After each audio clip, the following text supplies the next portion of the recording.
বিগত কিছুদিন ধৰি নেৰানেপেৰা বৰষুণৰ পিছত বানৰ কবলত পৰিছে নগাঁও জিলাৰ কামপুৰ আৰু কঠীয়াতলী অঞ্চল। কপিলীৰ উপনৈ, নিচাৰী নৈ, বাঢ়নী পানীত বুৰিছে ন অঞ্চল। জলমগ্ন হৈছে তেতেলীখৰা, ঝুমুৰ মূৰ, কঠীয়াতলী পঞ্চায়তৰ বৃহৎ কৃষিভূমি। কঠীয়াতলীৰ বিলচাআটি, কঠালগুৰি আৰু মহগড় টেপাটি সংযোগী পথৰ ওপৰেৰে পানী বাগৰাত যাতায়াত ব্যাহত হৈ পৰিছে। আহাৰ মাহত পথাৰৰ কঠীয়া আৰু ৰোৱাতলীত পানী সোমোৱাত মূৰে কপালে হাত দিছে কৃষকে।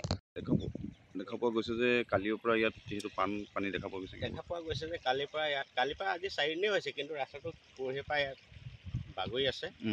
এতিয়া এই কঠীয়াতলী পঞ্চায়ত আৰু তেতেলীখৰা পঞ্চায়তৰ এই নিশাৰী বাঢ়নী পানীয়ে গোটেই খেতি পথাৰ, কাৰোবাৰ কঠীয়া, কোনোবাই ৰুইছিল মাটি, এইবিলাক চব পানীৰ তলত ডুব গৈ আছে।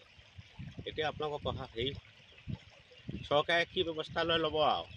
হয়, এইটো কোন নদী?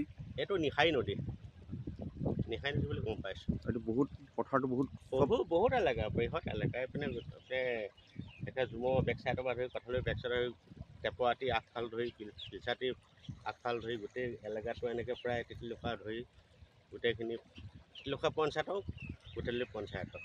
কচুৱাৰ পৰা গুলজাৰ হুছেইনৰ ৰিপৰ্ট, অসম আদিত্য।